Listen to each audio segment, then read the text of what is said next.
한 해 동안 감사합니다. 예, 말씀으로 더 충만한 우리 2020년도 됐으면 좋겠습니다.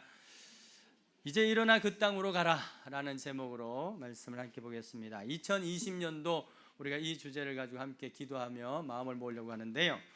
자, 옛날에요, 영화 같은 데 보면 2020년도 그래가지고 막 하늘에 막 뭐가 날아다니고, 그죠? 혹시 그런 영화 보셨어요?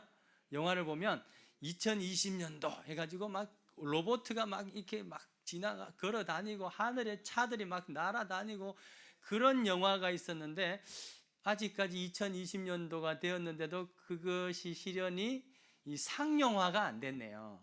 실제로는 그 기술은 가능한데 여러 가지 법적인 문제가 있어서 상용화는 안 된 것 같은데, 실제로 영화처럼 그렇게 조만간에 그렇게 될 것 같습니다.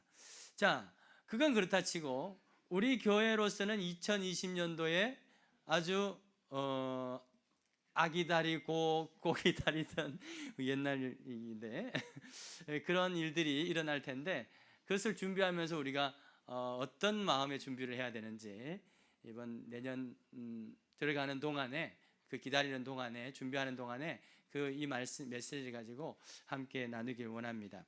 오늘은 바로 그 주제의 말씀을 가지고 함께 나누는데요.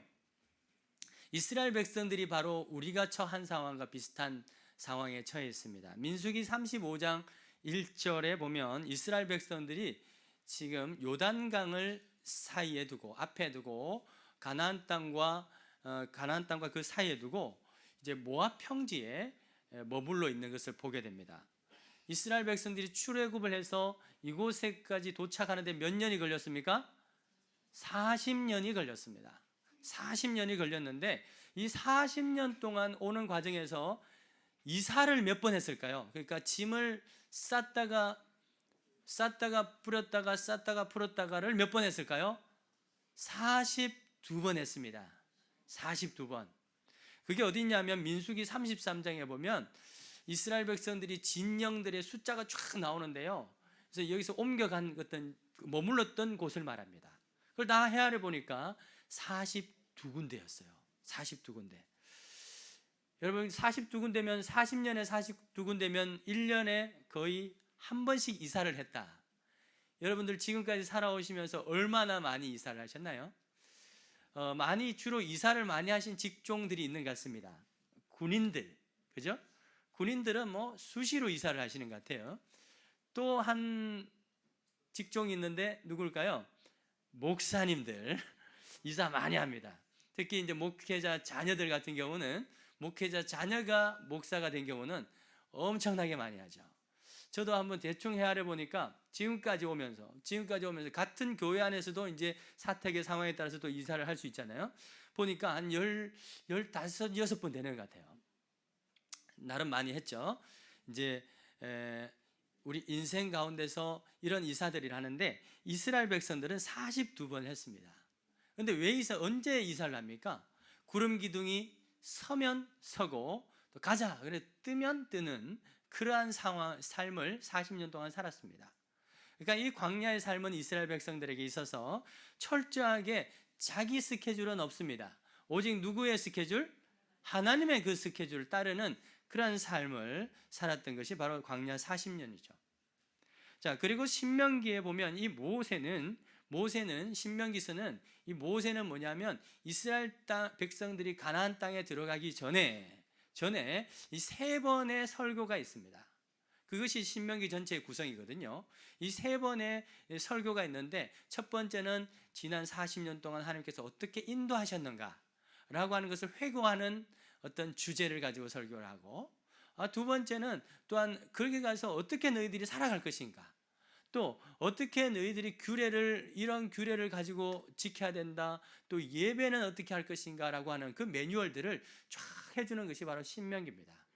제가 이번 한 주간 동안 어떤 주제를 가지고 특별 새벽 기도를 이끌어갈까 기도하는 중에 하나님께서 이 신명기를 가지고, 신명기 전체는 다 할 수 없고 그 가운데 정말 핵심되는 부분에서 멈춰서 함께 묵상하고 하려고 하는데요. 바로 왜 그럴 필요가 있냐면 그 땅에 들어가기 전에 모세가 바로 그 땅에 들어가기 전에 이스라엘 백성들에게 준비시켰던 그 내용이 되기 때문에 그렇습니다. 그리고 이제 이 여호수아는 바로 그 준비가 다 된 이후에 여호수아에 들어와서는 바로 진짜 그 땅을 점령하는 들어가는 그 내용이 기술되어 있는데요. 자, 그런 과정이 이제 여호수아의 시작입니다. 우리가 예전에 이제 청암동 교회에 있을 때에서 여기로 넘어올 때 그때 상황의 여호수아서를 한번 쫙 훑었죠. 기억도 안 나주셔서 감사합니다. 안 나야 또 재탕도 하죠. 감사한 거예요. 그때 첫날 거기서 떠나는 바로 전날, 떠나는 바로 그날 제가 이 여호수아서 1장 이 본문을 가지고 설교했습니다. 내용은 달라요. 이 본문을 설교를 하고 그리고 어디로 떠났습니까? 어디로 갔어요? 총신대로 갔죠. 그때 주제가 뭐였습니까? 몰라주셔서 감사합니다. 동고동락 해서 6주간 하고 그리고 여기 준비되어서 이쪽으로 왔는데요. 바로 그러한 일들이 있었습니다.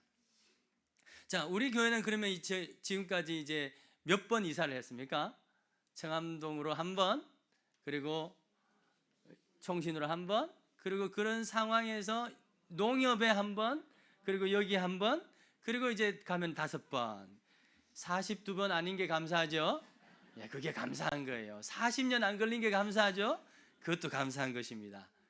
우리 앞에 인사하십시다. 감사합니다. 감사합니다. 이 감사한 거예요.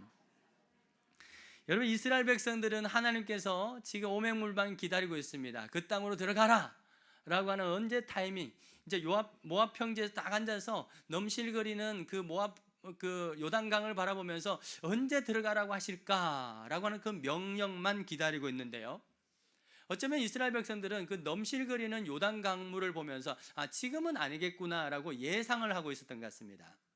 왜냐하면 지금 이 타이밍에, 이 본문의 타이밍에서는요, 요단강의 물이 1년 중에서 가장 많이 있는 기간입니다. 요단강이 모맥을 거두는 시기라고 하죠. 봄철이라고 하는데, 이 봄철에는 저 헬몬산에서부터 요단강물이 시작되는데, 헬몬산의 그 3,000m 되는 그 높은 곳에 있는 눈이 다 녹습니다. 그 눈 녹은 물들이 요단강에 확 들어오기 때문에 그것이 범람을 하게 되는데, 그것이 요단강이 범람을 하는 시기는요, 지금 한강보다 더 넓습니다. 실제 지금은 그렇지 않습니다만은 과거에는 정말 그만큼의 넓었던 그런 흔적들이 지금도 찾아볼 수 있습니다. 그 시기입니다. 그래서 이스라엘 백성들을 보기에 지금은 아니겠구나. 조금 더 지나면은 물이 확 줄어들거든요. 한 6월달, 7월달 되면 물이 확 줄어듭니다. 그때 되면은 그때쯤 되겠구나라고 하고 지금은 아니겠구나라고 하고 마음을 놓고 있던 차였는 줄도 모릅니다. 그런데 여러분, 하나님의 방법은, 하나님의 때와 시는 우리의 예상에 따릅니까? 아니면 항상 예상을 초월합니까? 하나님의 방법은 항상 우리의 예상을 빗나가는 것이 아니라, 따라합시다, 초월하신 하나님, 예상을 초월하시는 것입니다. 예상을 빗나가지는 않아요. 빗나가는 것은 부정적인 의미고요. 하나님은 항상 우리의 예상을 우리가 생각했던 것보다 더 뛰어난, 더 좋은 그런 결과를 위한 일을 하시는 분이 바로 하나님이죠. 전혀 예상치도 않은 그러한 방법과 때에 일하시는 것입니다. 오늘도 하나님은 일어나 건너가라 라고 하시는데요, 바로 그것이 이스라엘 백성들의 그 예상과 그 생각에 허를 찌르는 그런 명령이었던 것이죠. 자, 11절을 보십시다. 11절을 보시면 이제 떠날 채비를 며칠간을 줍니까? 3일의 말미를 줍니다. 사실 지금은 물이 가장 많을 때입니다. 그런데 하나님은 떠나라고 하시고 3일간 양식과 모든 채비를 하라라고 말미를 주는 것입니다. 여러분, 여기서 우리가 한 가지 상기해야 될 내용은 뭐냐면은, 하나님께서 이스라엘 백성들이 요단강을 건너라, 그 백성들의 요단강을 건너라 라고 하는 그 땅, 그 시간, 그 시점의 기준이 뭐냐라고 하는 것이죠.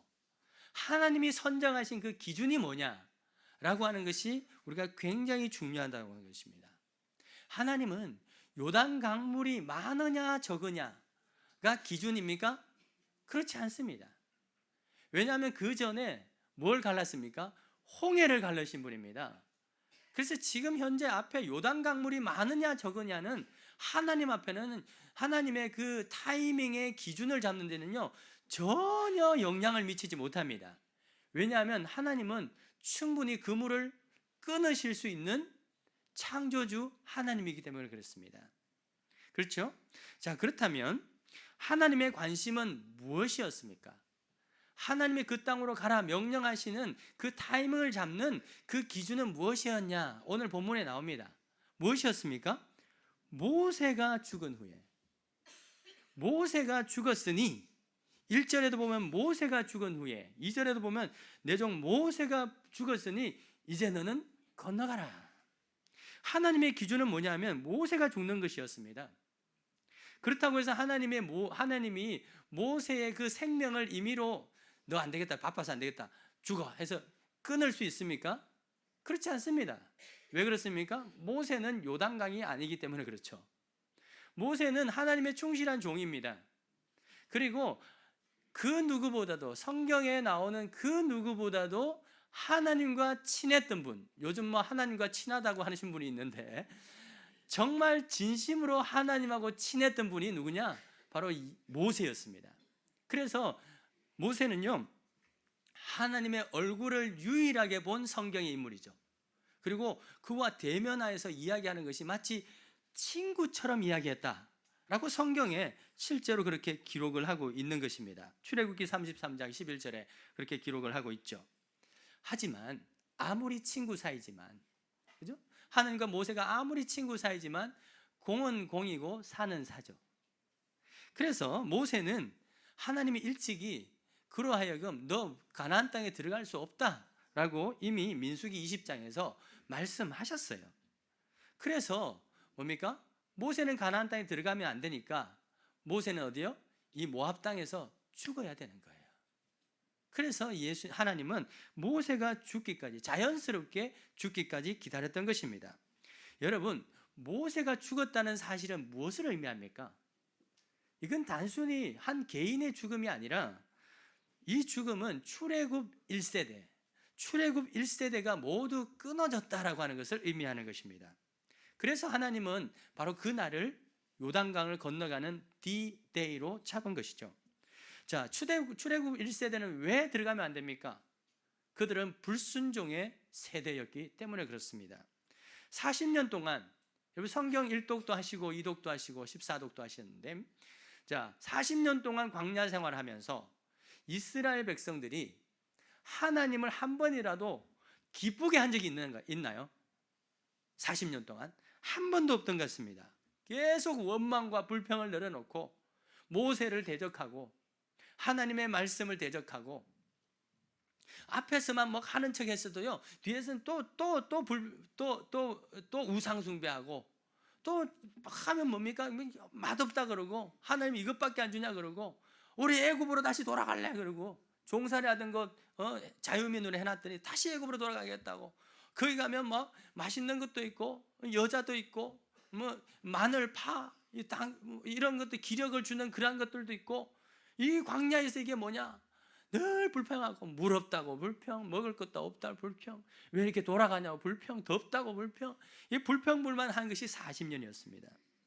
여러분, 이 노예 430년 동안 노예 생활을 하던 사람이라서 그런지요, 그들 속에 있는 그 끊을 수 없는 그 끈질긴 노예 근성이 없어지지 않는 것입니다. 그래서 하나님이 이렇게 말씀하시죠. 신명기 1장 35절에 이 악한 세대 사람 중에 내가 그들의 조상에게, 아브라함과 이삭과 야곱이죠, 주기로 맹세한 좋은 땅을 볼 자가 어떻게 해요? 하나도 없으리라. 그래서요 이 1세대, 출애굽 1세대가 다 죽기까지 기다린 거예요. 그런데 예외로 두 사람이 있죠. 누굽니까? 여호수아와 갈렙만 예외로 그 땅에 들어가게 된 것입니다. 여러분, 왜 그들은 그러면 이 여호수아와 갈렙은 그 땅에 들어갈 수 있었을까요? 그 두 사람은 순종의 사람이었기 때문에 그렇습니다. 다른 사람은 불순종의 사람. 그 순종을 어디서 보여줬나요? 정탐꾼 이야기가 바로 그 이야기죠. 핵심이 그겁니다. 10명의 정탐꾼은 하나님을 불신앙했습니다. 가나안 땅에 대해서 평가를 하려 했더니요, 그들의 어떤 주관적 평가거든요. 평가는 항상 주관적입니다. 내가 어떤 눈으로 보느냐에 따라서 평가가 주관적으로 있는 것이죠. 그들은 10명은 어떻게 평가를 했냐면, 거기 사는 거주민들도, 거기 사는 얼마나 땅이 척박한지 거기 사는 거주민들도 삼켜버리는 그러한 땅이다 라고 표현을 하고 있습니다. 그 땅 가면 뭐예요? 다 죽는다는 거죠. 힘들어서 죽으면 못 산다는 겁니다. 그렇게 악평을 했습니다. 그에 비해서 여호수아와 갈렙은 어떻게 했습니까? 하나님을 신뢰했죠. 그러면서 돌아와서 이렇게 말합니다. 그 땅은 하나님이 말씀한 대로, 따라합시다. 과연 적과 꿀이 흐르는 땅이다 라고 호평을 하고 있는 것입니다. 여러분, 우리 신앙에서 가장 중요한 것이 뭐냐 하면, 하나님께서는 과연 선하시구나. 할렐루야. 여러분, 2019년도 돌아보면서 여러분들 어떤 고백을 하십니까? 하나님은 과연 선하시구나 라고 하는 그런 고백이 있기를 축원드립니다. 2020년도 우리에게 주시는 그 소망이 과연 이루어질 줄 믿습니다.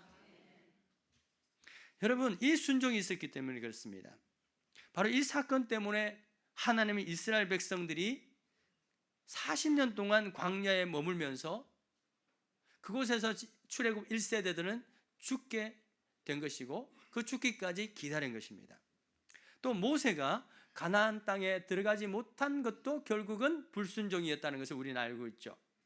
이스라엘 백성들의 끝없는 불평과 불면이 있을 때, 그때 그것을 이기지 못하고 지팡이를 2번 때리면서 어떤 내가 너희를 위해서 물을 내랴라고 했던 그런 자기의 본성을 표현했던 바로 그것이 하나님의 눈에는 거룩하지 않은 불신앙의 행동이었다라고 말하고 있는 것입니다.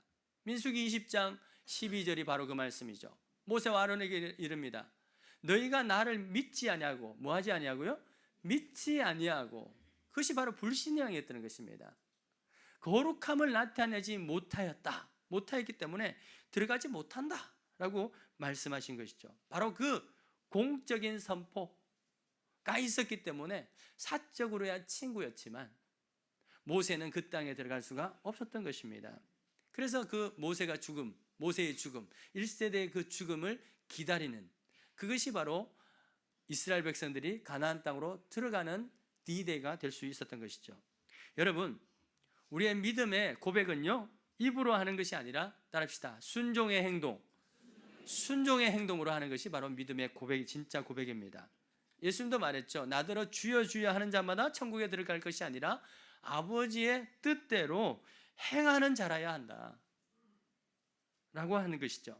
여러분, 우리도 이제 약속의 땅을 건너가기 전에 이곳에다가, 이 광야에다가 두고 가야 될 것이 있을 것입니다. 그것이 무엇일까요? 바울은 그것을 썩어져가는 구습이다 라고 표현하고 있습니다. 에베소서 4장 21절 이하에, 진리가 예수 안에 있는 것 같이 너희가 참으로 그에게서 듣고 또한 그 안에서 가르침을 받았을진데, 여러분, 하나님의 그 진리의 말씀을 지금까지 신앙생활하면서 가르치심을 받으셨습니까? 한 번도 못 받으셨습니까? 설교 안 들으셨어요? 그리고 여러분들 큐티 안 하셨습니까? 그걸 통해서 주일학교 때부터 해가지고 우린 가르침을 다 받았을 것입니다. 받았을진데, 그런데 22절, 너희는 유혹의 욕심을 따라 어떤요? 썩어져가는 구습을 따르는 옛사람을 벗어버리고, 가르침을 받았기 때문에 옛사람을 벗어버리라는 것입니다. 오늘 만약에 교회 처음 오셨다 하는 분에게 이 말씀을 가지고 말씀드릴 수는 없습니다. 왜? 그분은 아직 가르침을 받지 못했기 때문에. 근데 적어도 10년, 20년 신앙생활하면서 이런저런 방법으로 하나님의 말씀을, 가르침을 받았다면 하나님께서는 이 말씀을 저와 여러분들에게 나중에 책임으로 묻는 것입니다. 유혹의 욕심을 따라 구습을 따르는 옛사람을 벗어버리고, 23절 다시 다 같이 한번 읽어보십시다. 시작. 오직 너희의 심령이 새롭게 되어 하나님을 따라 의와 진리의 거룩함으로 지으심을 받은 새 사람을 입어라. 여러분, 하나님께서 우리에게 광야의 시간을 주시는 이유가 뭘까요? 그것은 그 척박한 곳에 있으면 어떻게 돼요? 사람이 이제 신경이 날카로워집니다. 우리에게 광야의 시간을 주시는 이유는 그 척박한 곳에 있으면서 신경이 날카로워지라고, 너희들 성격이 사나워지라고 우리에게 광야를 주시지 않습니다. 그것이 아니라 그곳에서 구습을 따르는 옛사람을 그곳에 묻어버리게 하는 그런 은혜의 시간이 바로 광야의 시간인 줄 믿으시기 바랍니다. 여러분, 신명기 8장 2절이 바로 그 말씀입니다. 내 하나님 여호와께서 이 40년 동안에 내게 광야를 길을 걷게 하신 것을 기록하라. 이는 너희를 어떻게 하시죠? 낮추시며 너희를 시험해가지고 내 마음이 어떠한지, 그 명령을 순종하는지 순종하지 않는지 알려 하심이라 라고 하시는 것이죠. 여러분, 저는 이 말씀이 이스라엘 백성들에게 했다고 하는 그 자체가 너무나도 놀랍습니다. 우리 인간의 죄성이 얼마나 끈질긴 것인가라고 하는 것을 보게 됩니다. 이스라엘 백성들 430년 동안 종살이 했던 사람입니다. 하베이루, 히브리인의 그 근원이 되는 하비루, 비천한 사람들입니다. 근데 그들이 교만할 게 뭐가 있다고? 자기들의 자존심이 높을 게 뭐가 있다고? 그럼에도 불구하고 하나님 눈에는요, 한없이 높아져 있다라고 하는 것이죠. 여러분, 그것이 바로 우리 인간의 죄성의 모습인 것입니다. 그 교만이 무엇입니까? 끝까지 하나님을 인정하지 않는 것, 바로 그것이 교만이라고 하는 것입니다. 딴 거 아닙니다. 그것이 바로 우리 인간의 죄성의 원죄가 바로 그것과 관계되는 것이죠. 이스라엘 백성들 광야에 있으면서도 교만해지는 것입니다. 그곳에 있으면서도 하나님을 신뢰하지 않는 것입니다. 바로 그 구습을 따르는 옛사람을 벗어버리고 의와 진리의 거룩함으로 지으심을 받은 새 사람을 입기 위해서 광야의 40년 시간을 준 것입니다. 이 40년 동안 어떻게 해요? 그 안에 있는 이 옛사람을 벗어버린다는 건 뭡니까? 우리에게 적용하자면 우리 속에 있는 죄의 독성, 죄의 도끼, 이거를 빼는 것이 바로 광야의 시간입니다. 그래서 그 광야의 시간은 은혜의 시간인 거예요. 여러분들 한번 돌아보십시오. 여러분 삶 가운데 광야가 없었더라면, 질병의 광야, 실패의 광야, 어떤 고뇌의 광야, 그런 광야의 시간이 없었더라면 지금만큼 이렇게 온유해졌을까요? 지금만큼 여러분의 눈매가 그렇게 부드러워졌을까요? 그렇지 않을 겁니다. 여러분, 눈매 교정한다고 눈매가 부드러워지는 게 아니에요. 우리 마음속에 있는 도끼가 빠져야지, 그래야지 부드러워지는 것입니다. 여러분들, 광야는요, 그래서 은혜의 시간이에요. 은혜의 시간. 지금 현재 여러분들 광야를 지나고 있다면요, 그 시간을 정말 하나님 내 인생을 새 사람을 입게 되는 그런 은혜의 시간으로 활용하시기를 주 여러분 축원드립니다. 저도요, 이 육신적인 광야를, 인생의 광야뿐만 아니라 육체적, 실제로 이스라엘에 있는 그 광야를 정말 이러다 죽겠다 할 정도로 걸어봤습니다. 진짜 죽을 뻔했어요. 와, 진짜 죽겠다 하고 하는 그 인간의 어떤 그 마음을 느껴봤습니다. 물도 떨어지고 40도, 50도 되는 그러한 광야를요 걸어가는데요, 땀은 더 이상 흘릴 땀도 없는 거예요. 물이 없으니까 땀도 없고요, 얼굴에는 소금만 쫙 깎고요. 그런데 걷지를 못하는 거예요.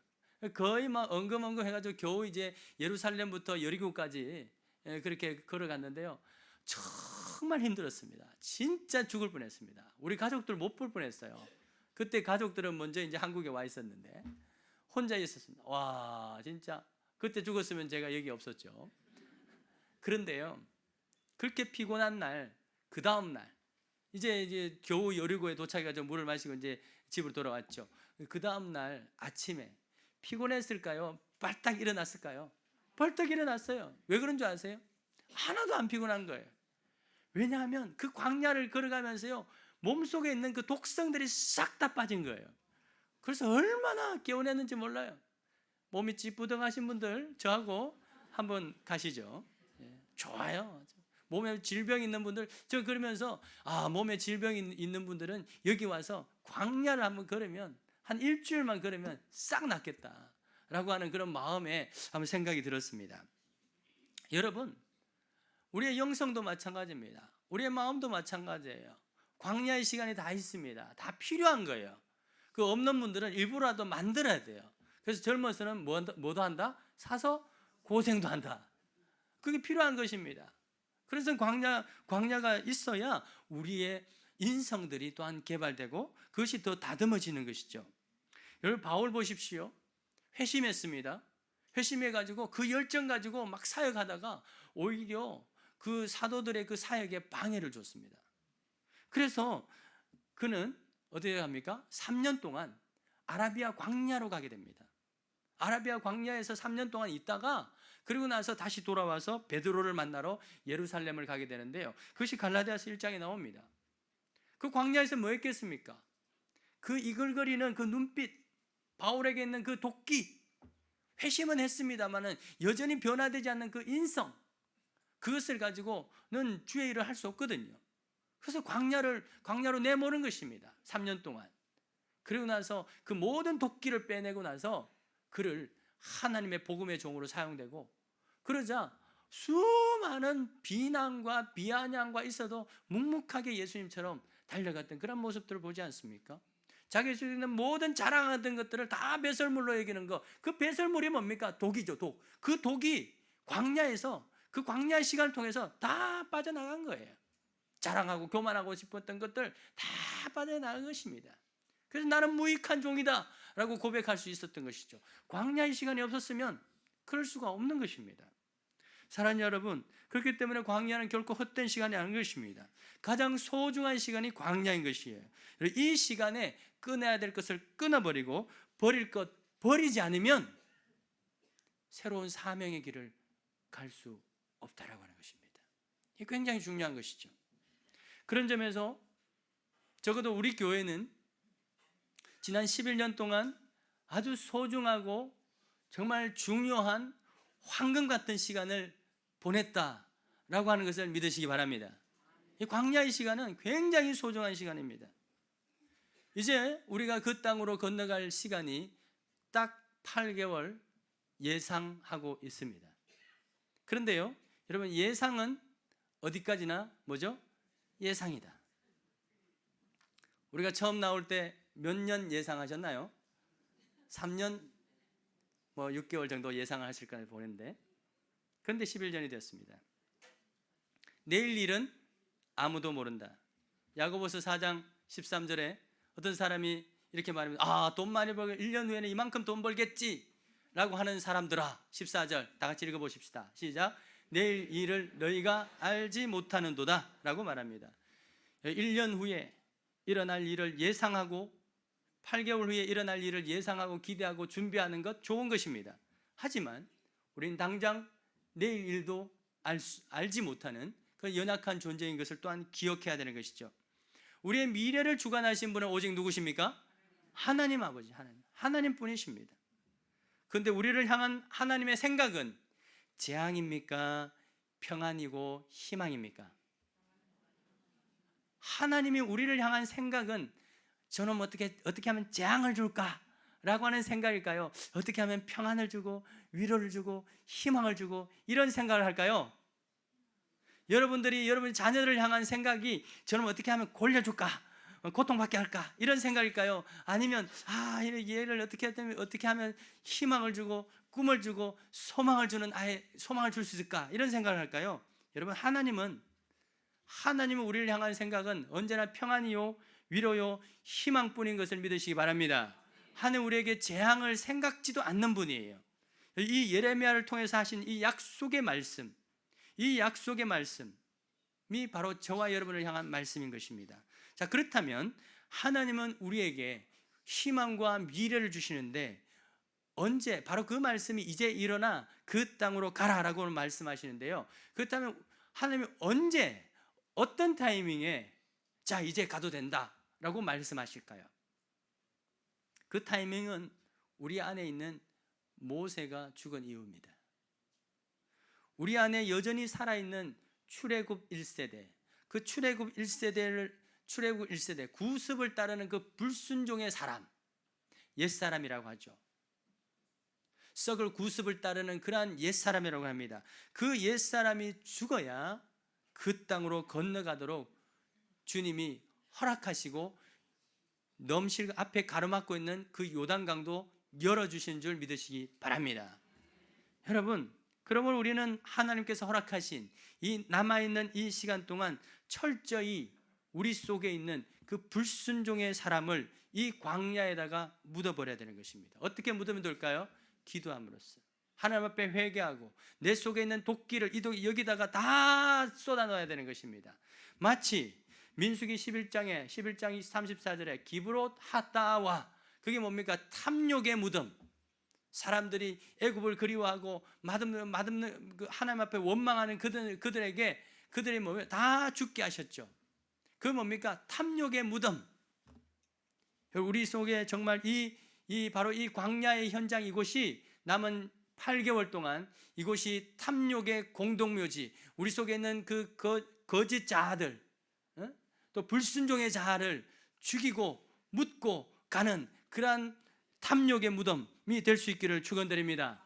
그렇지 않고 여전히 구습을 가지고 그 불순종의 세대를 그대로 가지고 건너갈 수 있을 것입니다. 우리의 자유의지는 충분히 우리 스스로 건너갈 수 있습니다. 헤엄을 치든 어떤 방법을 치든 건너갈 수 있을 텐데, 그러나 그것은요, 희망과 미래가 아니라 재앙이라고 하는 것입니다. 하나님의 재앙은 다른 것이 아닙니다. 우리가 갑자기 뭔가를 막 이렇게 주는 것이 재앙이 아니라 하나님이 개입하지 않는 것, 그게 바로 재앙인 것입니다. 그것이 그런 말씀이 있죠. 로마서 1장 28절에 한번 읽어보십시다. 시작. 또한 그들이 마음에 하나님 두기를 싫어하며 하나님께서 그들을 그 상실한 마음대로 내버려 두는 것이 재앙인 것입니다. 여러분, 우리가 하고 싶은 대로 그냥 내버려 두면 어떻게 될까요? 우리끼리 그냥 정말 합리적으로 의논하고 해서 일이 정말 평화와 위로와 또 미래와 희망이 있는 그런 공동체로 만들어갈 수 있을까요? 아니면 합당하지 못한 일을 할까요? 우리의 죄성은요, 하나님이 개입하지 않으면 합당하지 않는 일을 도모하게 되는 것입니다. 그게 바로 재앙인 것이죠. 로마서 1장, 그 합당하지 않는 일이 어떤 것이라는 것입니까? 1장 29절부터 한번 읽어보십시다. 천천히 시작. 곧 모든 불의, 추악, 탐욕, 악의가 가득한 자요, 시기, 살인, 분쟁, 사기, 악독, 수군수군, 비방, 하나님께 미워하는 자고, 능욕, 교만, 자랑, 악을 도모하고 부모를 거역하고 우매하고 배악한 자고, 무정하고 무자비한 것. 여러분, 이 리스트 중에 나는 하나도 해당이 안 된다, 손 들어보시겠습니까? 저만 들고 있습니까? 저도 막 많이 해당됩니다. 여러분, 앞으로 남은 8개월 이 광야 시간 동안에 이러한 모든 썩어질 우리의 구습들을 죽여서 이곳에 묻고 가는 은혜의 시간이 되기를 축원드립니다. 그것을 위해서 그 출발점으로서 우리가 내일부터 또 한 주간 동안 함께 기도하자는 거예요. 연례 행사가 아닙니다. 하나님이 주시는 그 땅을 나아가기 위한 우리의 준비인 것이죠. 우리 안에 여전히 살아있는 그 죄의 종을 죽이는 시간이 되기를 바랍니다. 우리 안에 여전히 살아있는 그 구습을 버리는 시간이 되기를 바랍니다. 이게 진짜 복인 줄 믿으시기 바랍니다. 여러분, 또한 그 땅으로 들어가기 전에 우리가 기억해야 될 또 하나의 사실이 있는데, 우리 한번 읽어보십시다. 우리 3절 한번 읽어보십시다. 시작. 내가 모세에게 말한 바와 같이 너희 발바닥으로 밟는 곳은 모두 내가 너희에게 주었다. 주겠다 합니까? 주었다입니까? 주었다. 완료형 시제를 사용하고 있습니다. 이미 주었다. 여러분, 이미 주었다라고 하는 뜻은요, 그러니까 우리는 아무것도 하지 않아도 된다라고 하는 그런 의미가 아닙니다. 이것은 무슨 의미냐면, 따라합시다. 허락의 의미입니다. 왜? 모든 땅의 주인은 누구십니까? 하나님입니다. 그런데 허락했다. 근데 얼마나 가지느냐는 누구에게 달려 있습니까? 너희가 밟는 곳은이라고 되어 있습니다. 밟는 곳은 너희 것이다. 유대인 탈무드에 이런 말이 있습니다. 선포는 입이 하지만 정복은 뭐가요? 발이 한다. 그러므로 입보다 발이 더 커야 된다라고 이렇게 교훈을 주고 있습니다. 하나님께서 내가 너희에게 주었다라고 하는 것은 하나님께서 이스라엘 백성들을 향한 비전을 선포한 것입니다. 그 비전을 이루기 위해서는 어떻게 되죠? 열심히 발로 뛰어야 된다고 하는 것입니다. 구원은 우리의 노력과 상관없이 하나님의 일방적인 사역입니다. 그러나 구원 그 이후 우리에게 약속하신 그 땅을 정복하는 것은 그 비전 가지고 가만히 품고 앉아 있는다고 이루어지는 것이 아닙니다. 하나님이 다 알아서 차려주는 것을 우리는 앉아서 먹기만 하는 그러한 방법으로 일하지 않는다고 하는 것입니다. 하나님은 여호수아에게 말합니다. 모든 백성과 더불어 일어나라 라고 말씀하시는 것이죠. 여러분, 일어나라 라고 하는 이 말씀은 성경에 가끔 나오는데요, 이것은 새로운 비전을 주실 때 하는 말씀입니다. 쿰무, 개인에게 할 때는 그 많은 사람들에게 할 때는요 쿰무라고 말합니다. 낙심에 빠져 주저앉아 있는 한 개인에게 와서 일어나라 라고 말합니다. 다그칠 때 일어나라고 말합니다. 눈앞에 가로막혀 있는 그 현실의 벽을 바라보면서 그냥 안주하려고 하는 그 공동체에게 일어나라 라고 말씀하시면서 다시 사명을 불태울 때 하는 말씀이 일어나라 라고 하는 것입니다. 이사야서 60장에 보면 일어나 빛을 발하라고 하죠. 빛 대신 빛으로 부른 우리가 등경 아래에 빛을 숨겨두고 주저앉아 있을 때 하나님께서 말합니다. 일어나라, 빛을 발하라 라고 말씀하시는 것이죠. 여러분, 아브라함 한 사람을 부르셨습니다. 하나님께서 명령해서 따라갔습니다. 그런데 나중에 결과가 어떻습니까? 사랑하는 조카 롯과 갈등이 생겨가지고 뭔가 이상하게 된 것입니다. 그때 아브라함은 주저앉아 있었습니다. 이게 뭐지? 난 사명을 받아서 왔는데 결과가 이게 뭐지? 라고 주저앉았을 때 하나님께서 그를 찾아가십니다. 창세기 13장에 보면 일어나라, 아브라함에게 말하면 일어나라, 그 땅을 종과 횡으로 두루 다녀보라, 내가 그것을 너에게 주겠노라. 할렐루야. 오늘 이 아브라함의 여호수아와 이 아브라함에게 하신 그 말씀이 우리 교회뿐만 아니라 저와 여러분의 그 개인의 삶 속에서도 들려지는 하나님의 격려와 독려의 목소리를 들으시기를 바랍니다. 여러분, 현실의 문제에 부딪혀서 질병에 실패에 부딪혀서 주저앉아 있는 분들이 있습니까? 아무리 기도해도 응답의 사인이 보이지 않는 분들이 있습니까? 그래서 나 스스로 내 인생이 이제 끝났다, 나는 죽은 거나 다름없다 라고 하는 그러한 실망감에 주저앉은 분들이 있습니까? 나 이제 끝났다, 죽었다고 생각하는 분들이 있습니까? 마가복음 5장에 보면 야이로의 딸 죽어 있습니다. 그녀에게 가서 주님께서 뭐라고 말합니까? 소녀야 뭐하라? 일어나라, 달리다 쿰이라고 말씀하시죠. 소녀야 일어나라. 바로 그 말씀이 저와 여러분에게 전해주시는 이 2019년도 마지막 주일, 그리고 2020년을 시작하는 저와 여러분을 주시는 하나님의 음성으로 들으시기를 주 여러분을 축원드립니다.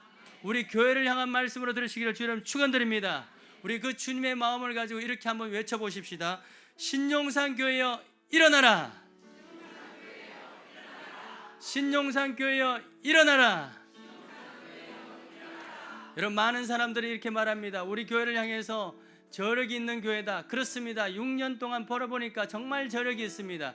그런데 저력은요, 저 밑에 있는 힘일 뿐입니다. 우리 밑에 거대한 용암이 흐르고 있습니다. 그런데 그 용암이 분출되지 않으면 우리에게 아무런 위협이 되지 않는다는 것입니다.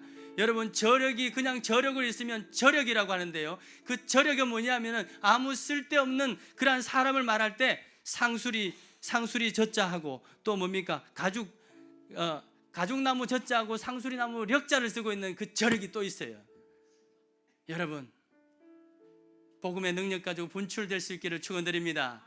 그렇지 않으면 우리 안에 있는 그 저력이요, 그냥 저력으로 끝나버릴 수 있는 것입니다. 여러분, 그것을 위해서 이번 한 주간 동안 더 기도하며 우리 마음 가운데 그 꺼져가는 그 불덩이를 다시 한번 살려내는 한 주간 되시고 우리 2020년도 될 수 있기를 축원드립니다. 그럴 때 여러분들의 삶들도 다시 일어나게 될 줄 믿습니다. 우리 앞에 인사하십시다. 일어나십시다.